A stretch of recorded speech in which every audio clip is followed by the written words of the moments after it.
Bonsoir à tous, bonsoir à toutes. Merci d'être venus ce soir pour rencontrer Cécile Chabot et son livre formidable, Rachid, homme de lettres. Un livre que Nicolas m'a présenté, racontait ça tout à l'heure, début juin, après la rencontre. Et je dis, ah bon, mais... alors c'est vrai, c'est ce que tu disais, les éditions écriture, je ne connaissais pas, en fin de compte. Et Nicolas me dit, si. Alors là, si ce livre-là, c'est obligatoire, on ne peut pas faire autrement. Et effectivement, on ne peut pas faire autrement. C'est un livre formidable. Alors là, ce genre de roman qu'on démarre et donc on arrête. Une fois qu'on a commencé, c'est fini, on ne peut plus arrêter. Et c'est un personnage, le personnage de Marguerite Emery, là, qui est une jeune femme qui arrive de sa province avec... sa mère derrière elle accrochée, qui est un peu zinzin quand même, voire même carrément. Et elle arrive dans le Paris en ayant écrit un livre de littérature, alors fin 19e siècle quand même, un livre de littérature un peu sulfureuse, donc dans une société, on imagine, fin du 19e, hyper misogyne, donc le monde littéraire en plus, encore plus misogyne peut-être que le reste. Et elle arrive avec son livre et du coup, Marguerite Emery, ça ne le fait pas. Donc, elle devient Rachid, homme de lettres, et elle revendique quelque part ce personnage androgyne et un personnage vraiment incroyable, quoi. Surtout formidable et surtout incroyable, puisqu'elle va arriver dans ce monde littéraire de Parisien, petite provinciale, et là elle va rencontrer Victor Hugo. Elle va aller le voir et il lui dit, mais si, c'est très bien votre livre, il faut aller, il faut continuer d'écrire. Enfin bon, bref. Et puis elle rencontre Jean Lorrain, elle rencontre Paul Verlaine, enfin bon. Non, je ne fais pas toute la rencontre, je m'arrête. Enfin voilà, donc c'est un livre, c'est un livre qui m'a tellement surprise et étonnée et vraiment formidable, voilà. Donc je ne vais pas en raconter plus, parce que sinon je vais raconter tout le livre. Non, Catherine, c'est marqué sur la Catherine. C'est avant. Bon, alors ça va, c'est marqué sur la Catherine. Enfin, donc, voilà. Et puis, juste pour vous rappeler aussi que la prochaine rencontre, c'est Tenir sa langue de Paulina Panasenko. Un livre alors complètement différent, mais alors là, c'est ça qui est bien. On ne s'installe pas dans la routine.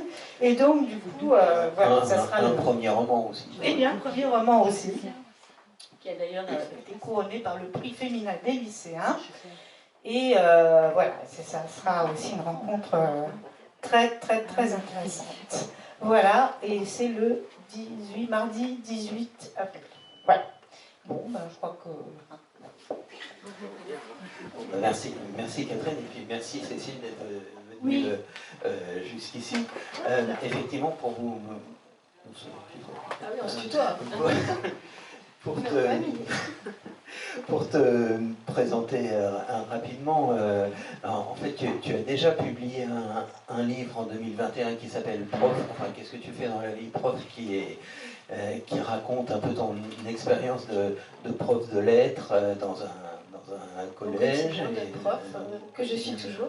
De prof, et qui est évidemment une chose toujours d'actualité, un livre qui se lit encore beaucoup.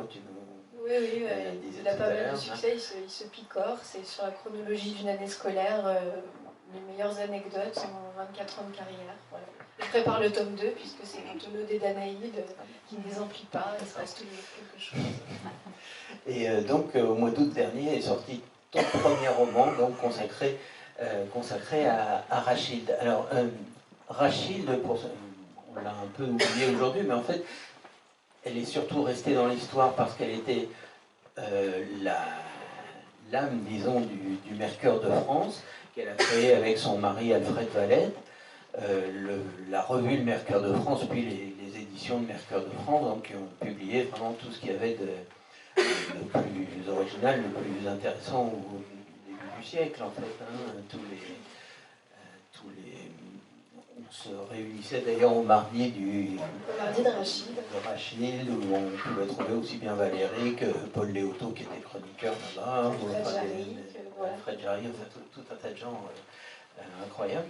Et donc ce roman, parce que c'est pas du tout une biographie, hein, c'est vraiment un roman, on en reparlera peut-être tout à l'heure si tu veux, s'intéresse à la jeunesse de Rachid, c'est-à-dire ça va s'arrêter en fait vers la fin du siècle, vers la fin du 19e siècle. Alors, Rachid, elle a vécu 93 ans, donc il était hors de question pour moi de travailler sur toute sa vie.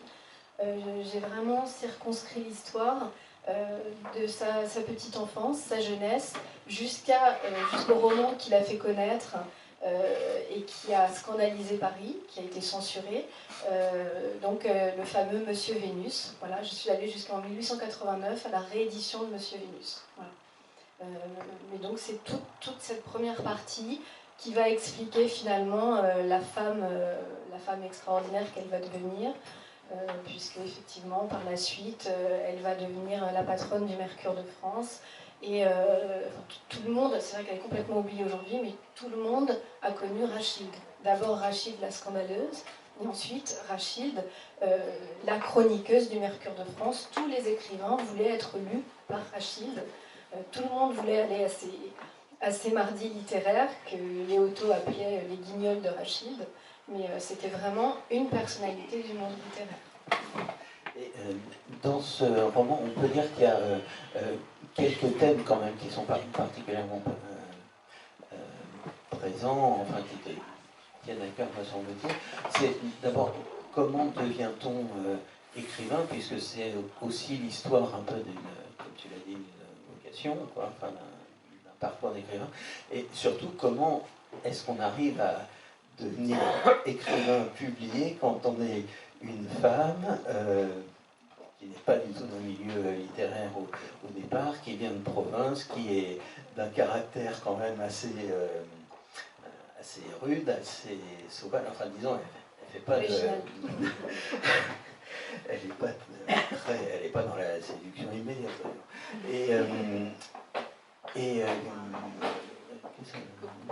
Oui, comment est-ce qu'on devient écrivain, comment faire sa place en fait quand on est une femme comme ça dans le milieu littéraire. Et il me semble que quand on lit ce livre qui se passe il y a un siècle, on ressent beaucoup d'écho par rapport encore à aujourd'hui, la façon dont on parle de la littérature féminine, etc. Alors, moi, Rachid, c'est vrai que je me suis beaucoup documentée sur elle. Ça a été compliqué de se documenter, surtout sur la jeune Rachid, parce qu'il n'y a vraiment pas grand-chose. Elle laisse très peu de traces autobiographiques. Donc naturellement, les zones d'ombre, je les ai comblées avec mon vécu. Donc j'ai un peu envie de dire comme Flaubert, Rachid c'est moi. C'est un peu prétentieux, mais voilà. Mais c'est vrai que Rachid, c'est un parcours extraordinaire. Alors d'une certaine façon, c'est un peu une démarche féministe parce que c'est exhumer une femme oubliée. Mais Rachid n'aimerait pas du tout ça parce qu'elle détestait les féministes. Elle a d'ailleurs écrit un pamphlet qui s'appelait Pourquoi je ne suis pas féministe. Mais c'est vrai qu'elle a un parcours extraordinaire, comme disait tout à l'heure Maud. Catherine. Donc oui, alors les choses ont été un peu présentées dans le désordre, mais donc Marguerite Emery, au début de son existence, vit dans le Périgord. Elle est livrée à elle-même entre une mère folle, un père militaire qui aurait préféré un garçon, et les vendredis où ses grands-parents viennent au Crau, dans son domaine, pour des séances de spiritisme. Et donc, très vite, à 15 ans, elle se dit mon existence ne me convient pas, et durant une séance de spiritisme, elle va prétendre qu'elle est possédée par l'âme d'un gentilhomme suédois de la Renaissance qui s'appelle Rachid. Voilà. Après, bon, je ne me raconte pas plus. Il y a deux avertissements, enfin pas deux avertissements, mais deux petits textes que j'aimerais bien qu'on lise. C'est d'abord ce premier avertissement qui est ici, qui est assez drôle, et j'aurais une petite question. Oui, alors donc avant de commencer le roman, j'ai écrit: ce roman est très librement inspiré de la vie d'une femme qui, forte de son talent, ne s'est jamais posé la question de savoir si elle était auteur sans E, auteur avec un E, autrice, écrivain ou écrivaine. Elle fut étrange ou condamnable à bien des égards, mais elle eut cette idée merveilleuse de considérer son écriture comme androgyne et de s'imposer dans le monde exclusivement masculin de la littérature en se faisant appeler homme de lettres. Alors, ça me pose une question d'ordre un peu général. Est-ce que finalement, ça n'est pas un plaidoyer pour une littérature qui serait un peu, au contraire de ce qu'on fait un peu aujourd'hui, un peu dégenrée, c'est-à-dire une littérature où on ne dit pas bah, c'est un homme ou c'est une femme qui l'a écrit, mais où on revient principalement au texte. On revient au texte, oui. Ce que disait Rachid, elle est énervée quand on lui dit vous êtes très jeune, vous avez 20 ans. Elle dit voilà, c'est pas une question de sexe, c'est pas une question d'âge. Enfin, ne violez pas le texte, lisez-le, appréciez-le pour ce qu'il est. Et, bon, c'est vrai que le petit clin d'œil que j'ai fait avant de commencer le roman, c'était voilà, comment dire, en réaction à tous ces débats que je juge stériles. Après, c'est mon avis, hein, mais moi, les auteurs avec un E ou autrice, pour moi, auteur est un statut et c'est bon.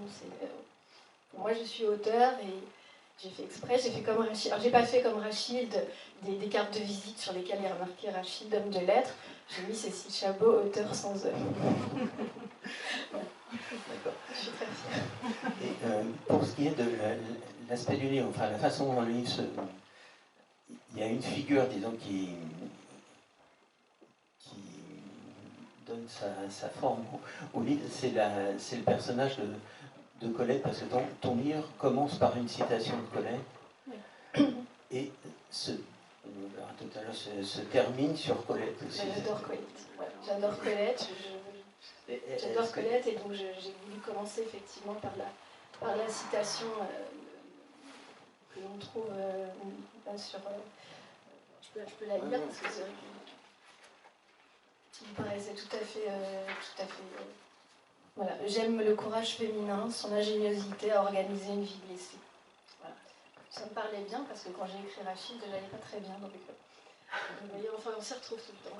Et j'ai terminé effectivement en imaginant Rachid un peu plus vieille, donc en 1935, à la mort d'Alfred Valette, son bon compagnon, son mari.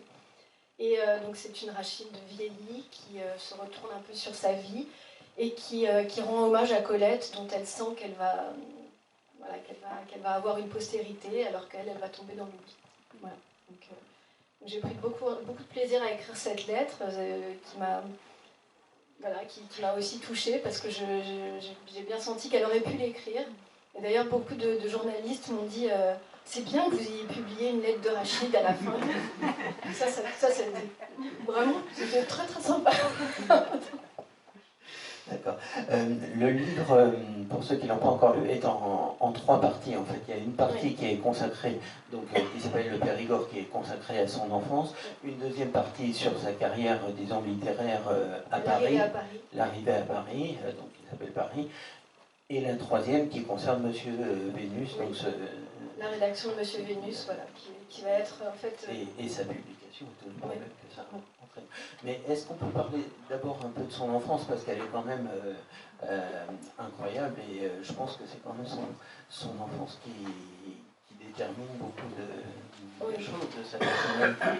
Et tu as, pour faire entendre aussi un peu ta prose, là on a le début du livre justement qui nous présente Rachid à 7 ans, et on peut peut-être lire jusqu'à, j'avais noté jusqu'à... D'accord. Tout ça? Ah ben moi je viens, vous n'avez pas besoin d'or. Debout devant la grande psyché de sa mère, la jeune Marguerite Emery, âgée de 7 ans, contemplait avec une déception non dissimulée le reflet qui la dévisageait. C'était une silhouette grêle, n'ayant de forme que les jupes froissées de percale dont on avait bien voulu l'affubler. Des tissus bouffants de sa robe sortaient deux longs bras duveteux, grippés de blessures éparses qu'elle devait à des courses quotidiennes dans les arbres, et une paire de jambes asymétriques qu'elle tentait de dompter avec acharnement, mais qui la faisait boiter. Son visage maigre et marqué, d'une pâleur mortelle, était celui d'une idiote, ou d'un mioche de ferme tellement sale qu'on en ignore le sexe. D'ailleurs, elle se savait depuis longtemps un objet de confusion pour ses parents, qui avaient toujours désiré un fils et s'étaient retrouvés nantis d'une infirme. Elle venait tout juste de demander à être tondue, afin de ressembler davantage à un garçon. Et nul ne s'était opposé à cette extravagance, tant il était vrai que Marguerite n'intéressait personne. Mais la transformation n'avait pas opéré. Elle examinait à présent les contours de son crâne bossu, sans plus de cheveux, songeant qu'à cette heure, elle n'était rien d'autre qu'une créature, ni mâle ni femelle, et qu'elle ne représentait aucun intérêt. Elle était pourtant quelqu'un, et d'abord la fille de Joseph Emery, un louvetier, ancien soldat d'Afrique qu'elle admirait parce qu'il pouvait regarder le soleil en face, comme les aigles, qu'il montait à cheval comme un centaure, et qu'il faisait la guerre. Sa mère, Gabrielle Emery, une ancienne coquette mondaine, avait fait des débuts remarqués à la cour de Napoléon III, mais depuis son mariage et son installation au Crau, dans le Périgord, elle dépérissait chaque jour un peu plus, minée par la solitude provinciale que lui imposait son statut. Grande musicienne, à la fois froide et fantasque, elle n'avait qu'un seul rêve, monter à Paris pour satisfaire les nobles desseins artistiques auxquels elle aspirait. Toujours fatiguée, en permanence irritée par de perpétuelles acouphènes, elle avait délégué l'éducation de sa fille à une grosse nourrice rousse, illettrée, du nom de Lala, qui, lorsqu'elle était intimidée ou en colère, parlait un français sibyllin matiné de patois. Marguerite s'était ainsi construite de silence, des contes incohérents de Lala, et de séjours de plus en plus répétés dans la grande bibliothèque familiale où elle découvrait sans les comprendre Voltaire et le marquis de Sade. Perdue dans une prose de noirceurs et de lumière, elle butait avec passion sur les mots comme le pèlerin se blesse sur le chemin de pierre coupante qu'il parcourt les pieds nus et sanglants. Merci beaucoup. Pardon. Merci beaucoup. Ça, c'est vraiment un micro qui ne marche pas. Ah. Voilà. Voilà. J'ai noté là dans ce très beau passage, notamment la dernière phrase qui est superbe, j'ai trouvé, quelques expressions, qu'elle était un objet de confusion, qu'elle n'avait aucun intérêt, qu'elle était construite de silence, une prose de ronceur et de lumière, ce qui est une très bonne image, surtout par rapport à ces lectures. Et il y a aussi, un peu plus loin, on explique qu'il y a une légende familiale parce qu'il y a un prêtre défroqué dans la famille, enfin bref, qui fait qu'on l'apparente, ou elle s'apparente elle-même au loup, au loup-garou, etc. Et est-ce que cette enfance, c'est pas avant tout une enfance de frayeur ? Certainement, d'autant que, bon, par la suite, je ne vais pas tout raconter, mais c'est quand même cette histoire, peut-être, d'agression sexuelle, près de la mare, près du trou humide de son domaine. Donc, évidemment, et puis c'est une enfance de solitude aussi. Donc, oui, voilà, une enfance sans beaucoup d'amour et avec beaucoup de lectures assez... Sans repère, oui. Des lectures tout à fait sauvages, c'est-à-dire pas du tout l'idée des choses qui ne sont pas tellement de son âge, comme des lectures de Sade ou des choses comme ça, qui doivent quand même Tout ça résonnait, et je pense que c'est ça qui est intéressant dans le fait de prendre le début du parcours, c'est que ça explique la suite. Enfin, la suite, elle a quand même écrit 65 romans. Elle a eu une personnalité qui est ce qu'elle est. Il faut tenter de l'expliquer, voilà, sans forcément condamner. J'ai noté, il y a une chose qui m'a intéressé, il y a trois... oui, enfin bon, on en parlera plus tard, mais parce que tu as parlé un peu tout à l'heure de sa famille, de ses grands-parents qui viennent les visiter toutes les semaines pour faire des séances de spirit, etc. Et alors, il y a une chose qui m'a... un détail que j'ai noté, mais qui a son importance, c'est que sa mère, donc, qui est musicienne, et qui rêve un peu d'une vie artistique, mondaine, etc., leur joue un lied célèbre de Schubert qui est Marguerite au Rouet. Alors, ça, c'est énorme parce que, déjà, Marguerite au Rouet, comment n'a-t-elle pas pu penser que ça allait faire quelque chose à sa fille, quoi, ça parle aussi un peu de sa fille. En plus, le rouet, c'est quand même le temps qui tourne sur lui-même, quoi, le temps J'aime comme bien ça. quand les littéraires se parlent des textes et font dire des trucs. Je suis pas, même pas certaine de leur penser, mais c'est bien. C'est pas grave.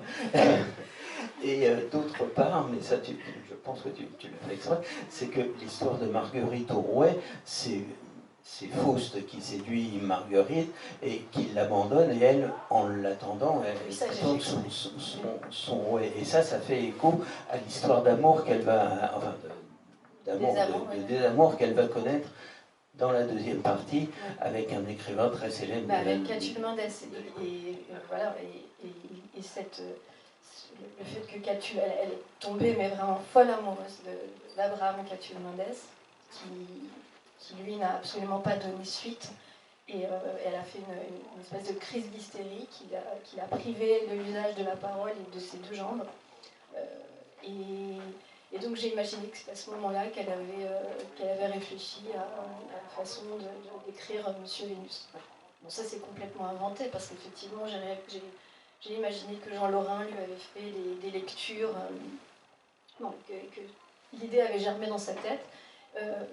La chose qui est vraie, c'est qu'elle a écrit ce livre en 15 jours parce qu'elle manquait d'argent et puis parce qu'elle avait décidé que voilà, il fallait taper un grand coup, si j'ose dire. Enfin, en tout cas, tout ce quotidien va pas la former, mais la déformer. En quelque sorte. Et ces lectures dont tu parles beaucoup, c'est très important pour elle, les petits contes qu'elle commence à écrire. Mais j'ai même, après en écoutant une émission, j'ai lu seulement qu'elle écrivait une correspondance fictive aussi. Avec le diable. Voilà, enfin, ouais. Et là, elle a quand même quelques préférences, notamment Voltaire et Sade. Alors c'est curieux parce que Voltaire c'est les Lumières et Sade c'est un peu essayer de pousser les Lumières le plus loin possible pour mettre fin au siècle des Lumières. C'est presque lui qui arrête ça. Et aussi la découverte, et là je pense que ça t'a touché aussi, la découverte de Zola dans son enfance, puisque son père lui offre la curée. Oui, bon, ça j'ai inventé. Je ne peux pas ne pas mettre Zola dans son enfance. J'aime tellement Zola. Bon, par la suite, en plus, dans son parcours de chroniqueuse, elle déteste Zola. Bon, elle est anti-Dreyfusarde. C'est pour ça, à la fin, je ne m'occupe pas trop d'elle. Je la préfère à cette époque. Donc oui, je lui fais découvrir Zola, je lui fais aimer Zola. Et puis surtout, elle adore comme son dieu Victor Hugo. Et je suis allée dénicher, et ça c'est une grande fierté, une anecdote inédite, donc là qui est vraie, où elle rencontre Victor Hugo. Et je raconte, on lui fait une blague, je ne veux pas tout dévoiler. Et d'ailleurs, alors je parlais de la curée, pourquoi? Parce que ça se lie avec d'autres choses que tu racontes. Dans son enfance, notamment la défaite de 1870, parce que son père est militaire, et à la défaite de 70, il revient à la maison, d'ailleurs grêlé de petites véroles, ce qui rend sa femme furieuse, évidemment, parce que ça veut dire qu'il a été infidèle pendant sa guerre, et ces hommes qui sont marqués par la défaite, finalement, ils vont se conduire de façon assez sauvage dans la chasse au loup. Il y a un très beau passage où tu racontes une chasse au loup à laquelle assiste Marguerite. Et finalement, cette chasse au loup, qui d'ailleurs, on en lira un extrait si tu veux tout à l'heure, qui évoque un peu le poème de Vigny, la mort du loup. Hein, bon, ça fait un peu penser à ça.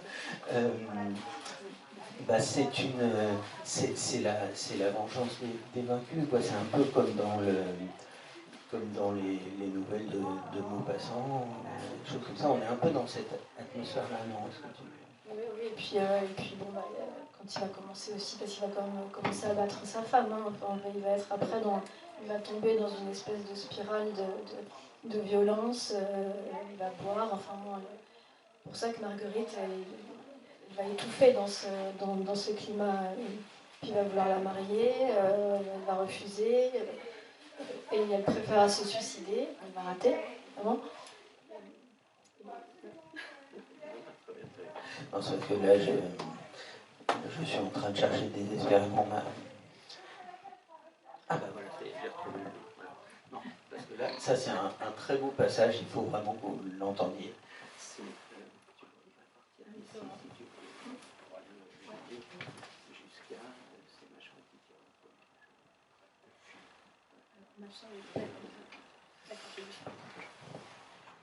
Oui, donc là c'est pendant la chasse au loup, donc Marguerite a accompagné son père. Et naturellement, ça ne lui plaît pas du tout cette chasse au loup parce qu'elle considère les loups comme ses frères. Et elle racontera, ça j'ai entendu par la suite Rachid raconter justement une partie de cette chasse où elle se retrouve face au loup qui est crucifié par son père. Et ça, c'est un passage qui l'a beaucoup marqué et qu'elle raconte. Donc, je me contente de le remettre dans le livre. Mais ça, c'est demain. Allez. La bête faisait plus d'1 mètre au garrot. Son pelage fauve se fondait dans les feuillages et les entrelacs de branchages par-dessus lesquels il sautait avec agilité. Il était extrêmement rapide et ondoyait comme une anguille à travers la forêt. Les valets suivaient de loin, sifflaient en faisant claquer leur langue, frappaient la terre molle. Les feuilles crissaient sous les sabots des cavaliers. Les chasseurs profitaient des galopades cinglées par le vent, de leurs courses surchauffées. Ils désintoxiquaient leurs poumons et retrouvaient, sans se le dire, l'une des facultés primordiales de la lutte et du meurtre. Ils en avaient besoin. Le loup se fit battre durant un long moment. Lancé aux alentours de 7 heures du matin, il ne ralentit que vers la fin de l'après-midi. Ce fut M. Dabzac de la Douze qui tira le premier. Ce passage m'a beaucoup frappé parce qu'il est au milieu d'autres événements qui sont certains presque comiques et en même temps un peu cruels et d'autres tragiques. Alors tu as parlé tout à l'heure de la scène de la mare où elle a... Est-ce qu'elle a subi une agression sexuelle? Est-ce que c'est une chose qu'elle a à moitié rêvée? Elle parle de ce cauchemar, elle l'appelle le cauchemar du noyer. Et j'ai écouté la façon dont elle le raconte. Et c'est vrai que c'est troublant. On ne sait pas si c'est un cauchemar, on ne sait pas si c'est quelque chose qu'elle a... si c'est quelque chose qu'elle veut dire sans le dire. Enfin, c'est finalement une très belle matière de roman, parce que voilà, on peut tout imaginer, mais la façon dont elle en parle, c'est assez touchant et ça interroge. Enfin, sans vouloir dévoiler ce qu'il y a dans le livre, vous laissez quand même, tu laisses planer un indice quand même. Alors, je l'ai écrit plusieurs fois, je l'ai réécrit plusieurs fois ce passage parce que je voulais que ce soit très suggéré. Et mon mari, en le lisant, me dit « mais on comprend rien ». Le mec. Alors je l'ai réécrit pour que ce soit un peu plus clair. Mais je voulais effectivement qu'on se dise qu'elle avait très probablement été violentée, ça expliquait la suite. Ça me paraît être une théorie intéressante, quoi. Voilà. Et il y a une scène aussi assez drôle parce que ses parents veulent absolument la fiancer quand elle a 15 ans avec un militaire qui a connu son père. Alors elle a un refus très violent de tout ça. Et alors le garçon s'appelle Monsieur de la Huillière. Et alors quand j'ai lu ça, je me suis dit Huillière.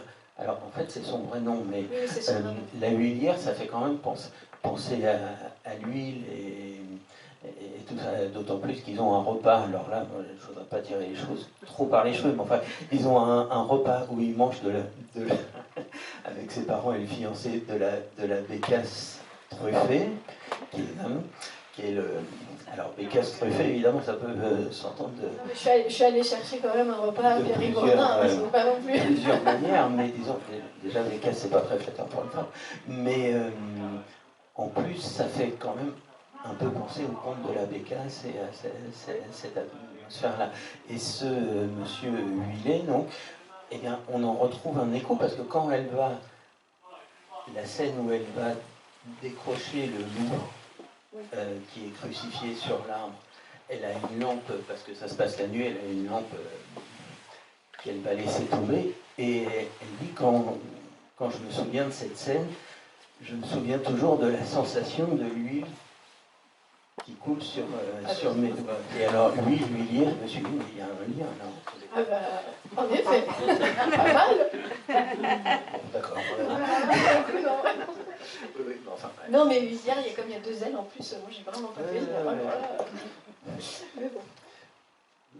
Non, mais très bien, très bien. Vraiment. Bon, enfin bref.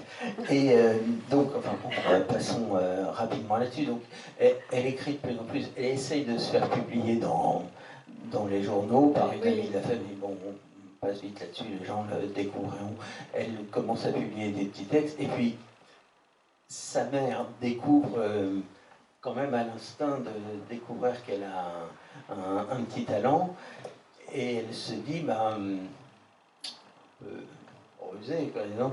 Elle se dit, il faut que tu montes à Paris si tu veux faire une carrière littéraire. C'est surtout elle qui veut monter à voilà, Paris. elle Elle y voit évidemment une opportunité, donc elle lui dit, voilà, comme c'est elle en plus qui a l'argent, elle dit, allez viens, on s'en va. Et alors c'est curieux parce que les graines de la folie de sa mère sont distillées tout au long du livre, et ça devient de pire en pire, quoi. D'ailleurs, son mari lui dit, mais vous finirez à Charenton. Je sais pas quoi. Oui, alors là j'ai un peu romancé, elle se retrouve à Charenton qu'en 1900. Donc là, j'ai interné un peu plus tôt, là, faut que je C'était pour les besoins de l'histoire. Mais enfin, voilà. Alors, donc ils arrivent à Paris, il y a de très belles pages sur l'exposition universelle, sur Paris. C'est vraiment du style qui évoque vraiment les grands romans du 19e. Ça évoque quand même Zola, on sent que vous avez lu Zola, que tu as lu Zola. Et il y a autre chose d'ailleurs qui doit venir de là, c'est que dans chaque chapitre, dès qu'on arrive à la fin d'un chapitre, on est dans le suspense, on est porté à enchaîner tout de suite sur le suivant. Et ça, c'est quand même un peu la technique du feuilleton. C'est la technique du feuilleton. En fait, initialement, j'avais même... à l'époque où j'ai écrit Rachid, j'étais en train de lire Zola, j'étais en train de lire La cousine Ponce, de Balzac. Et j'avais écrit... chaque petit chapitre, j'avais mis un titre, comme dans La cousine Ponce. Voilà. Et donc c'était vraiment, je voulais faire quelque chose vraiment à la manière du feuilleton du 19e siècle. Donc à la fois le style, les petits chapitres, et puis j'avais même mis des titres. Bon, l'éditrice a trouvé que c'était lourd, donc on a enlevé les titres. Mais au moins, c'est vrai que la forme du feuilleton est là, et donc je suis contente du résultat. Vous dites que quand Rachid est jeune, elle a un rejet d'à peu près tout le monde, tout lui est odieux presque. Et en montant à Paris, elle a en tout cas une ambition, alors j'ai noté cette phrase, c'est elle comptait bien égaler l'homme, non pas dans les loisirs comme la vénerie ou l'escrime, qu'elle pratique grâce à son père, mais parce qu'elle, ce qui constituait selon elle la quintessence du pouvoir, la maîtrise des mots. Voilà, elle va devenir... Ça, c'est ce que je pense alors. Ouais, bien sûr. Et donc dans ce Paris, elle va commencer à faire des rencontres, soit dans les journaux, par exemple Villiers de l'Isle-Adam qui a écrit les Contes cruels, je ne sais pas si on le lit encore beaucoup, mais qui a un livre formidable. Enfin bon. Et elle commence à rencontrer des cercles, aller dans des cabarets. Elle va avoir ce petit piston par Marie de Saverny, qui est sa cousine, donc elle va pouvoir travailler dans la rédaction d'un journal de mode. Et puis elle va rencontrer effectivement Villiers de l'Isle-Adam qui va lui présenter Victor Hugo. Et par la suite, elle va être très attirée par tous les cafés du quartier latin et toute la bohème littéraire qui fréquente le Chat Noir, à Montmartre, ou effectivement tous les cafés enfumés du quartier latin. Mais elle fréquente aussi par sa mère les salons littéraires plus prestigieux comme le salon de Camille Flammarion, de l'astronome Camille Flammarion. Donc elle a vraiment ces deux, comme dirait Jean Lorrain, je ne sais plus comment il formule ça, le Paris canaille et le Paris haut de gamme. C'est un des charmes de ce livre, c'est qu'on se retrouve plongé dans un Paris qu'on a un peu oublié, en tout cas un Paris littéraire qu'on a un peu oublié, parce que tous les gens qui sont des célébrités à cette époque-là, ou qui vont devenir des célébrités, à part quelques-uns, la plupart on a retenu à peine leur nom, quoi. Enfin, je sais pas, on se souvient de Jean Moréas ou des gens comme ça, ou... Alors ouais, il y a ceux qu'on a oubliés, effectivement, mais je la fais ce livre d'amitié avec Sarah Bernard. Bon, là, c'est aussi un petit peu pour les besoins du roman, parce qu'elles se sont connues, elles se sont parlées, mais là, je mets vraiment entre elles une amitié forte et durable. Mais elle va aussi fréquenter Paul Verlaine. Elle va le prendre chez lui, parce que bon, lui, c'est vraiment un clochard. Elle l'aide, voilà, elle fréquente des gens voilà, dont les noms sont venus jusqu'à nous, et elle est restée dans l'oubli. Donc, des gens qui vont devenir plus célèbres 10 ans après, comme Charles Cros, ou Alphonse Allais, ou des gens comme ça, mais aussi des gens qu'on a complètement oubliés. Et ça, c'est un des charmes du livre. Comme l'histoire des lieux d'ailleurs, parce que on racontait l'histoire de tous les cabarets, les cafés qui changent de nom, la Baragine par exemple, des choses comme ça. Est-ce qu'on peut dire, ou alors est-ce que tu préfères le laisser dans l'ombre, l'histoire de la rencontre avec Victor Hugo, parce que sa mère l'a poussé à écrire à Victor Hugo. Victor Hugo lui envoie un petit mot pour... oui, Victor Hugo envoie un petit mot à Rachilde, lui disant bravo mademoiselle, applaudissements, encouragement, bon, alors là, on ne peut plus. C'est ça qui va la pousser à partir à Paris. Et quand elle arrive à Paris, elle a cette opportunité de rencontrer Victor Hugo. Mais voilà, il y a Catulle Mendès et un autre type qui ne veut plus rien d'ailleurs, qui s'appelle Briffaut, et qui lui disent écoutez, mademoiselle, vous allez vous retrouver devant le Victor Hugo. Alors, attention, tous ceux qui vont devant Victor Hugo s'agenouillent devant le maître. Bon. Et donc, alors, elle se fait toute jolie avec sa petite robe, son petit manteau, et elle se retrouve, donc elle arrive dans l'antre de Victor Hugo, et elle tombe à genoux. Évidemment, c'était une blague, donc les deux types sont morts de rire, et Victor Hugo lui dit mais il ne fallait pas croire ces deux farceurs, mademoiselle. Donc elles se sont humiliées, et voilà, et tout de suite, comme elle a l'habitude de le faire, tout de suite en pensée, elle imagine, je termine le chapitre comme ça, ils imaginent par terre, et elle les piétine, enfin elle se projette dans une construction mentale pour les fracasser, pour se venger d'eux. Se venger d'eux, et on va retrouver bien plus tard ce Catulle Mendès qui va l'anéantir, parce qu'en plus par la suite ils vont rester amis, mais pour elle et elle va être amie avec sa femme, mais c'est une torture, et un universitaire m'a envoyé une lettre, parce qu'il travaille sur Georges de Perbrune, qui était une de ses meilleures amies, et il m'a envoyé une lettre totalement bouleversante de Rachid à la veille de son mariage, et qui explique, enfin, qui donne un tout autre éclairage sur son mariage. Et voilà, elle dit, je suis en gros, enfin, je ne sais plus comment c'est formulé, mais je suis à la veille de me marier, et je pourrais tout autant me suicider. Voilà, elle n'a eu que Catulle Mendès dans sa vie, et ça a vraiment été... Parce qu'il faut dire que Catulle Mendès était une célébrité, et surtout un séducteur, une femme très, très infidèle, qui n'avait d'amour véritable que pour sa femme et pour sa maîtresse, quoi, disons. Non, mais je crois qu'il trompait même sa maîtresse. Et ce que lui a pris pour un jeu de séduction en la rencontrant, elle a été touchée par l'amour.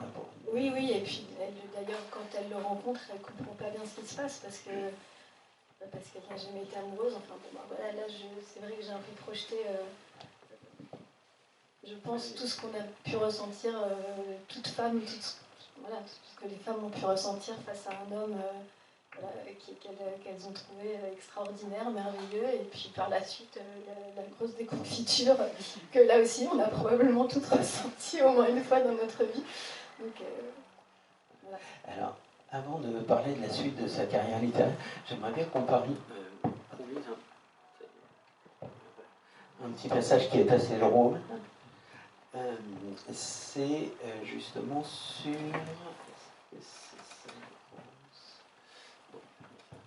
Je découvre. Justement sur sa rencontre, enfin, une scène qui se passe chez Sarah Bernard, où elles sont trois amies, elles discutent.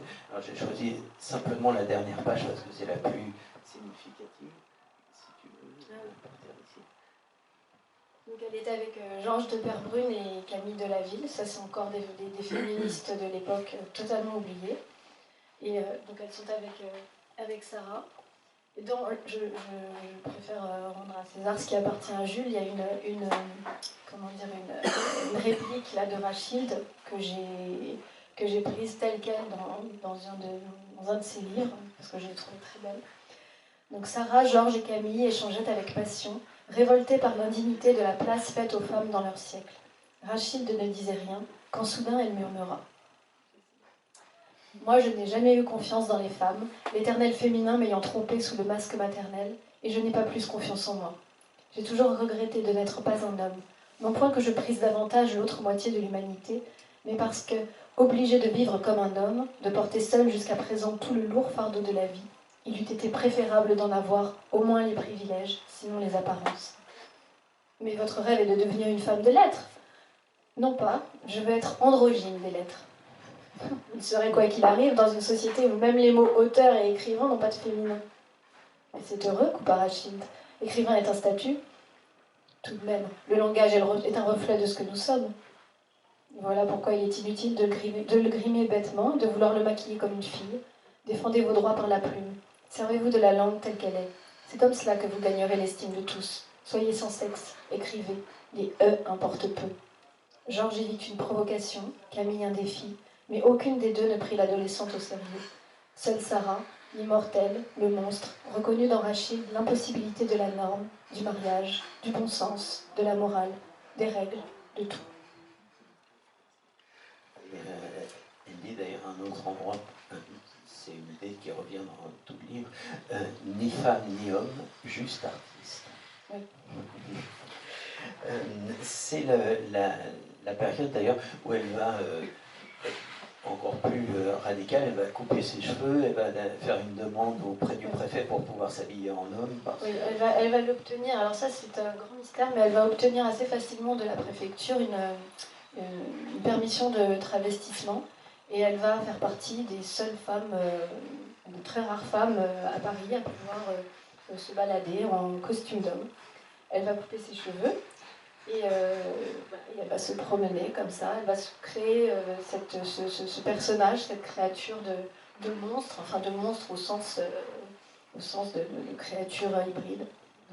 Et ça va correspondre aussi avec la sortie de son premier roman, l'édition de son premier roman. Alors, elle publie Monsieur Vénus en 84, elle obtient sa permission de travestissement en 85, mais effectivement la réédition... Non, mais en vrai... Ah oui, d'accord. Je croyais que tu voulais parler de Monsieur Nouveau. Non, alors elle va publier Monsieur Vénus, et donc Monsieur Vénus va être censuré, et donc vers la fin du livre, elle se bat, c'est toute sa bataille pour obtenir la réédition de Monsieur Vénus. Je dis quelque chose qui est Non, c'est pas ça. Non, mais c'est parce que je voulais signaler qu'avant ça, elle avait publié un autre livre qui s'appelait Monsieur Nouveau. Ah oui, non, Monsieur de la Nouveauté, d'accord. Voilà. Oui, Monsieur de la Nouveauté, c'est son premier vrai roman. Mais en fait, alors ce qui est drôle, c'est que c'est Au bonheur des dames, mais inversé. Voilà, c'est l'histoire d'un petit commis qui arrive à Paris, comme Denise arrive au bonheur des dames. Mais bon, aucun succès, c'est nul, ça plaît pas, elle n'en fait rien du tout, elle gagne 200 francs, c'est raté. Ce fut un four. Ouais.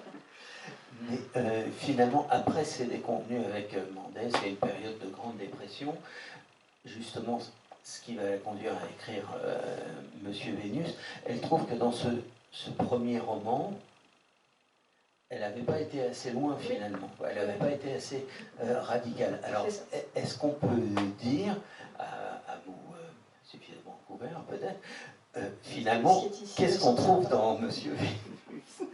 Pourquoi est-ce que c'est un livre aussi scandaleux? Alors, c'est un livre scandaleux parce que déjà c'est la femme, il y a le premier rôle et puis il y a les dominatrices et elle va humilier à la mort son amant. Voilà, donc il y a une espèce de piétinement du couple traditionnel qui va quand même un petit peu choquer le bourgeois. Surtout qu'à la fin, la première édition, l'amant mort se retrouve comment dire, momifié, on met un mécanisme qui fait que quand la femme arrive, elle l'embrasse et il écarte les cuisses. Bon, en 1884, ça passe pas. Ça passe pas. Oui, et d'ailleurs, il y a une curiosité sur ce livre, c'est qu'il y a une double signature aussi. Oui, alors par précaution, elle s'invente un co-auteur qui s'appelle Francis Talmont. Alors a-t-il existé, n'a-t-il pas existé, ça c'est pas très sûr. Je pense qu'il n'a pas existé, je pense que c'était vraiment un type comme ça inventé pour justement, parce que donc c'était un type qui faisait de l'escrime, enfin qui aurait pu, si elle avait été ennuyée, se battre en duel pour elle. Mais bon, elle faisait de l'escrime, elle aurait tout à fait pu se défendre. Elle dit d'ailleurs, à propos du projet de ce livre, elle dit c'est du vitriol mélangé à du cyanure. Et alors évidemment, les conséquences seront quasiment immédiates parce que le livre fait scandale. Le livre fait scandale, les femmes en interdisent la lecture à leur mari. Il y a un fait divers que j'ai retrouvé, donc un petit monsieur qui avait une femme et un bébé qui est allé se suicider dans les bains publics en mettant j'aimerais bien que Rachid vienne se mettre sur mon corps. Enfin bon, c'est n'importe quoi. Oui, c'est plus que sulfureux et donc, l'ouvrage est saisi. L'ouvrage est saisi et pourtant elle avait comment dire, fait en sorte que tout ça n'arrive pas parce qu'il avait été publié en Belgique par un éditeur qui n'éditait que de la pornographie, mais enfin belge, donc a priori ça allait quoi. Mais bon, l'ouvrage est quand même saisi et donc Catulle Mendes l'aide en cachant. Alors en vrai, c'est pas Catulle Mendes, c'est un peu n'importe quoi. Enfin non, ce qu'il y a dans mon roman, c'est Catulle Mendes, mais c'est pas Catulle Mendes, c'est Albert Samin, je crois. Je crois que c'est Albert Samin qui cache les 200 exemplaires de Monsieur Vénus qui doivent être saisis.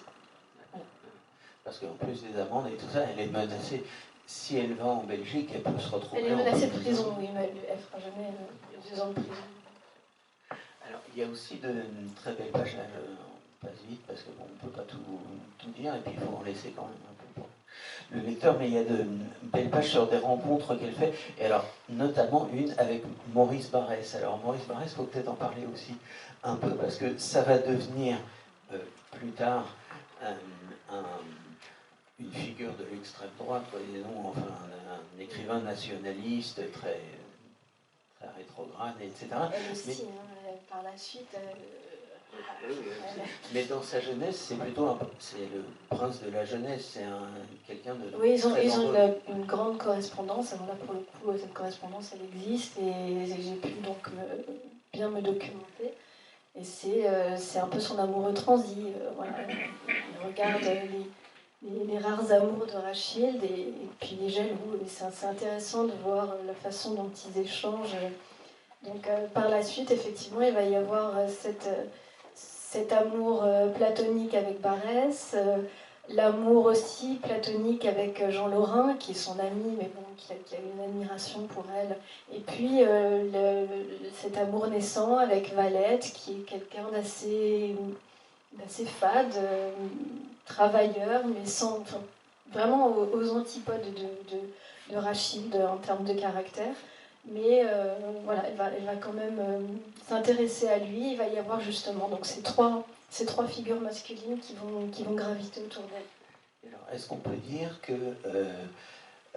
Barès, quand même, a beaucoup œuvré pour essayer de faire reparaître Monsieur Vénus? Oui, bah, il savait. Il y en a 3 éditions. Ouais, mais il savait que c'était le grand regret, la grande tristesse de son existence, parce qu'après Monsieur Vénus, elle a continué à écrire, mais elle n'avait qu'en tête de faire reparaître Monsieur Vénus, dont elle disait que c'était son fils bossu, c'était son fils préféré.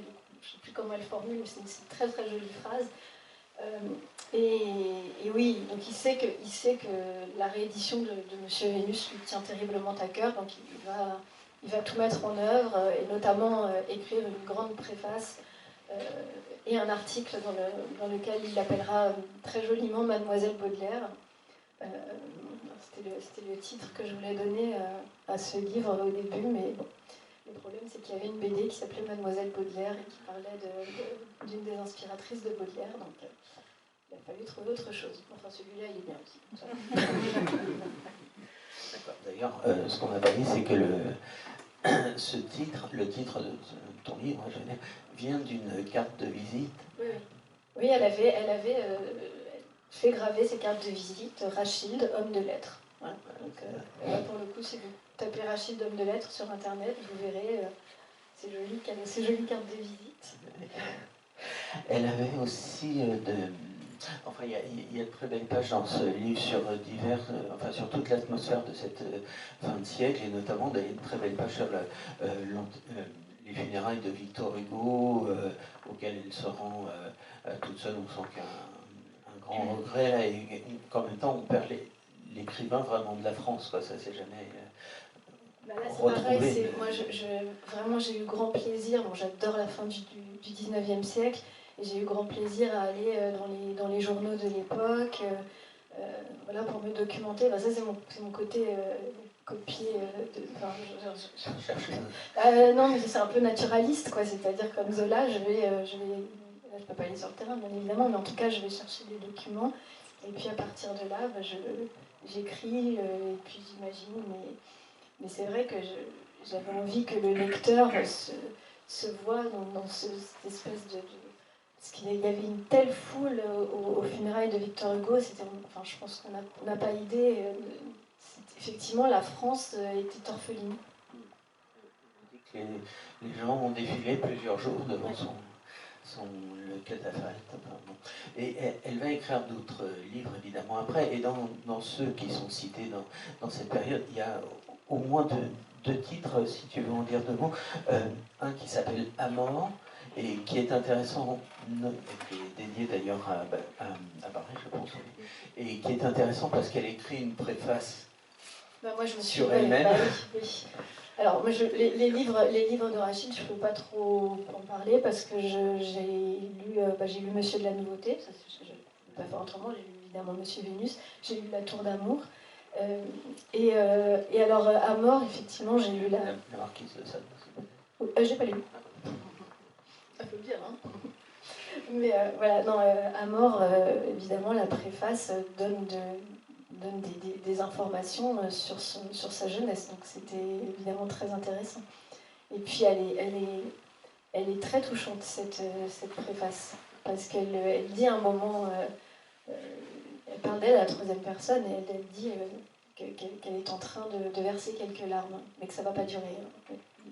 Elle est toujours dans la retenue. Oui, il faut dire que quand on arrive à la fin de ce livre, et moi c'est vraiment la chose qui m'a le plus surpris,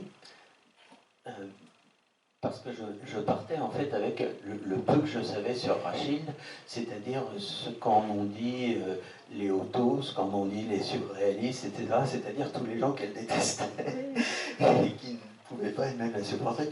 Et Médéi, mais c'est un personnage tellement odieux, pourquoi écrire un roman sur elle? Et quand on arrive à la fin, en tout cas de cette période de jeunesse, quand on arrive dans ce très bel épilogue qui conclut le livre, alors je défie n'importe qui de ne pas verser une larme à la fin, quoi, parce que c'est vraiment, sa fin est bouleversante, parce qu'on fait un grand saut dans le...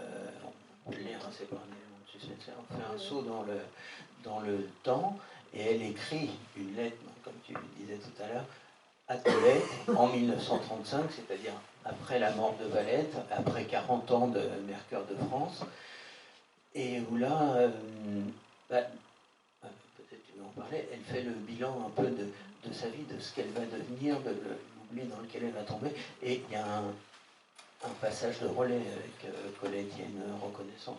Elle a commencé par être jalouse de Colette, qu'elle a chroniqué. Bon, elle a traité de putain. Hein. Pas trop contente, effectivement, de l'avoir débarqué dans le monde littéraire. Mais bon, voilà. Ils ont en commun un grand amour des bêtes. Et puis surtout, voilà, disons, Colette, elle sent que c'est un écrivain absolument extraordinaire. Elle le voit. De toute façon, j'ai en Colette de sacrée mauvaise foi pour dire le contraire.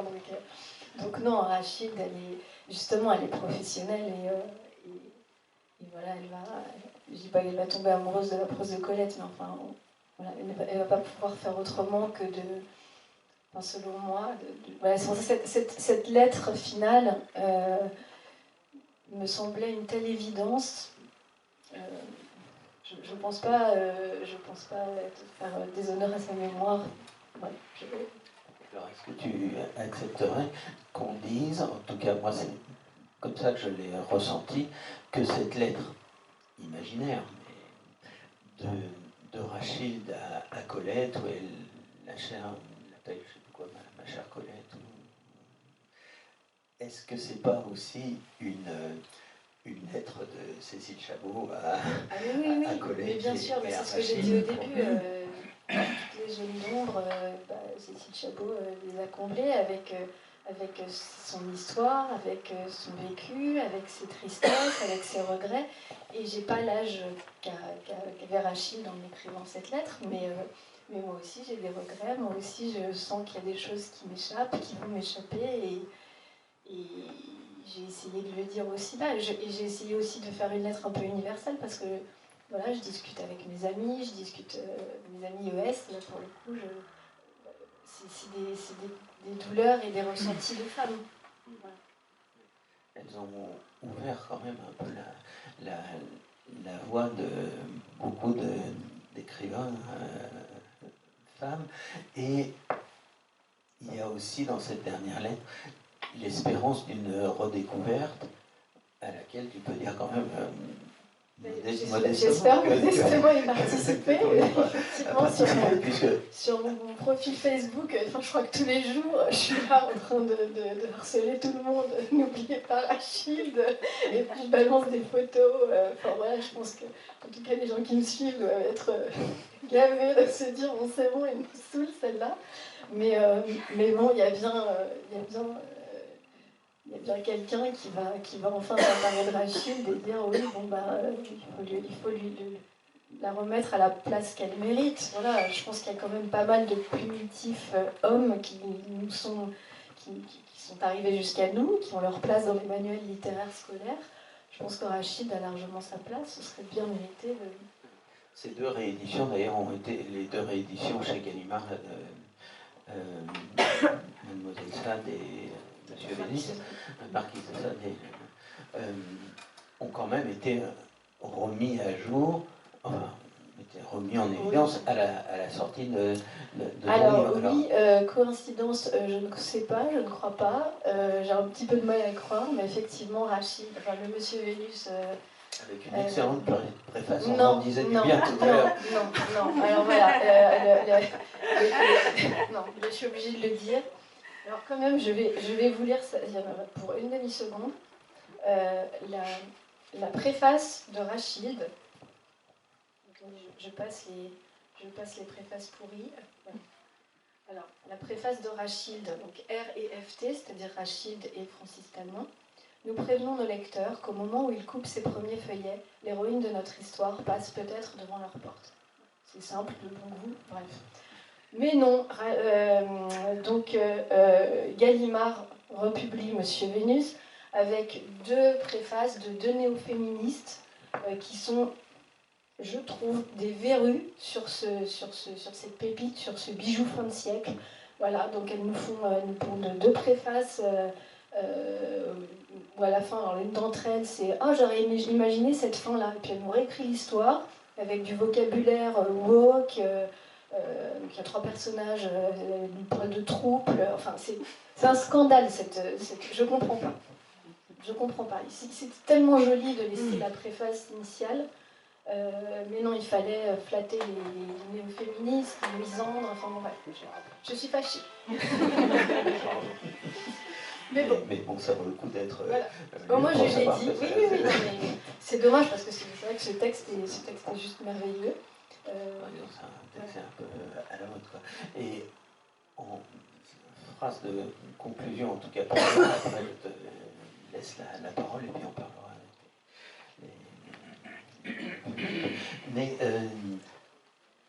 Rachel termine sa lettre fictive à Colette en disant, en espérant qu'on la redécouvrira un peu plus tard et que le lecteur se dira, mais cette Rachel... Je lise la dernière phrase.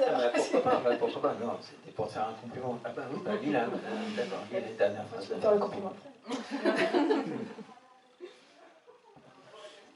J'ai voulu juste les 2 derniers paragraphes. Alors, j'eusse aimé que la folie me prit, comme elle s'empara de mon grand-père et de ma mère.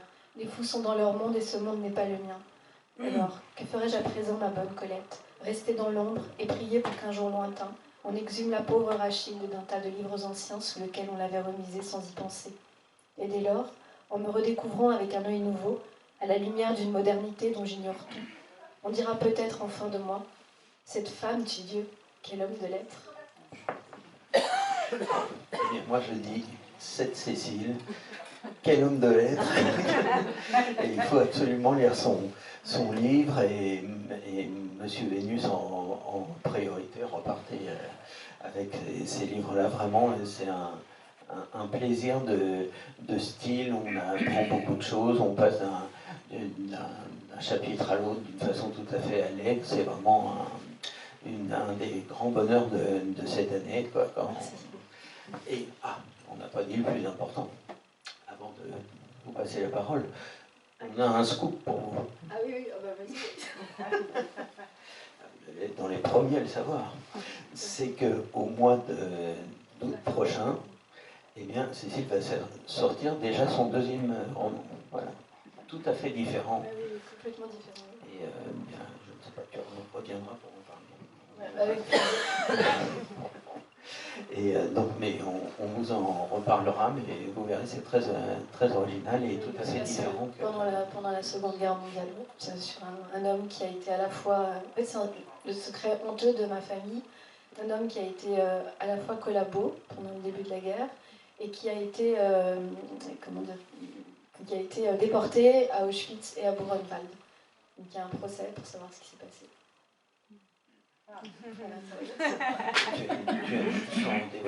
Tu as retrouvé beaucoup de... Enfin, tu as consulté des archives familiales et tu as trouvé là, des documents... j'ai retrouvé le procès qui s'est tenu à Pau. J'ai retrouvé effectivement quelques documents privés. Et puis surtout, c'est les dessins qu'il a fait dans les camps, parce que c'est ça qui est surtout très émouvant. Enfin voilà, plein de choses, et effectivement, beaucoup de travail sur Buchenwald et Auschwitz, parce qu'effectivement, je suis très férue du travail de mémoire sur lequel je m'applique à beaucoup travailler avec mes élèves. Merci beaucoup. Et donc vous pouvez aussi aller voir Prof, qui est complètement différent, mais sans qu'à faire. Et alors peut-être est-ce que si quelqu'un veut intervenir ou poser une question bien difficile pour Pas trop. Moi j'ai juste une petite question, Cécile, c'est qu'est-ce qui t'amène à ce personnage justement? En fait, j'ai entendu Abnous Chalmani parler un jour des féministes avant 68. Alors, elle avait un peu faux, puisque Rachid vraiment était tout sauf une féministe, mais du moins c'était effectivement une femme libre. Et donc elle égrène comme ça toute une liste de femmes. Donc je les connaissais toutes, évidemment. J'écoutais d'une oreille distraite et tout coup j'entends Rachid. C'est quoi ça, Rachid? Alors, je vais sur mon ordinateur, je tape Rachid et là je vois qu'il n'y a rien du tout. Et là, évidemment, Madame Chabot est lancée. Et donc c'est là où j'ai commencé à chercher. Et ce que j'ai trouvé m'a ravie. Oui, ça doit être une sacrée belle découverte. Ah ben, je me suis dit là, faisons quelque chose. Et ça tombait à une période de ma vie parfaite, parce que j'allais pas bien du tout. Je me suis dit, il y a deux solutions. Soit tu plonges, soit tu te mets à faire quelque chose, soit tu en fais quelque chose de beau. Oui. Voilà. Là, tu m'as donné ta boue et j'en ai fait de l'or. C'est beau de l'air. Et ce qui est formidable dans ton roman aussi, c'est qu'on est tout le temps à se questionner sur qu'est-ce qui s'est vraiment passé. Enfin, ça, c'est la question préférée de mes élèves, ça. Mais c'est vrai, c'est vrai, c'est pas vrai. C'est ça. Et c'est ça qui est assez incroyable quand on lit le livre. Tout le temps, on se questionne justement sur qu'est-ce qui, c'est la part de la réalité, de la fiction, le roman. Voilà. Après, le livre, je sais, mais forcément besoin de savoir d'ailleurs, mais ça tient, le personnage tient par lui-même en fait. Oui. Non, elle est devenue bien copine. Non, mais le fait est que si les gens sont abonnés à Facebook, qu'ils aillent sur ta page, parce que à chaque fois, il y a des spécialistes, des universitaires qui t'envoient des photos, des manuscrits, des documents, des choses comme ça que tu... Oui, j'ai fait un album, j'ai créé un album, enfin c'est que pour ceux qui sont mes amis. J'ai créé un album voilà, que j'ai appelé Rachid et j'ai commencé à compiler tout ce qu'on m'envoyait sur elle. Et même justement après mon roman, on m'a envoyé notamment des photos d'elle petite. Alors ça m'a bien émue quand même, parce que j'ai une photo d'elle, je sais pas, elle doit avoir 8-9 ans, quoi, une autre elle doit avoir 15 ans. C'est incroyable, quoi, parce que je l'ai inventée et en fait ensuite on me l'a envoyée et de la voir en vrai, c'était... Ouais. Et en fait, il se trouve qu'il y a quelqu'un en France, il habite en Bretagne, ce monsieur, qui depuis 30 ans collectionne tout ce qu'il veut sur Rachid. en même temps, il habite en Bretagne. Et voilà, et donc il m'a contacté et il m'a dit qu'il avait beaucoup aimé le livre, mais il a commencé à m'envoyer tout un tas de trucs. Je trouve ça Et on peut signaler aussi, si tu veux, que si vous voulez entendre la voix de Rachid, parce qu'elle a été enregistrée par la radio sur la fin de sa vie, quoi, on peut trouver dans les podcasts de France Culture une émission Une vie, une heure, que tu as oui, que j'ai entendu plusieurs fois, j'imagine, et qui nous raconte un peu toute sa vie, et où on entend sa voix qui est vraiment très particulière. Elle raconte non pas le cauchemar du noyé, mais la crucifixion du loup. C'est vrai que c'est...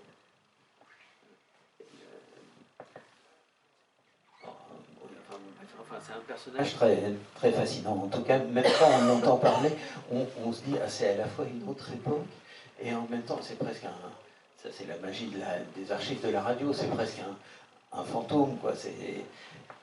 Et en même temps, quand on l'entend parler, on retrouve tout à fait l'atmosphère de ce livre. Il y a quelque chose qui est... Bon, et ben, on te remercie. Et puis, ceux qui...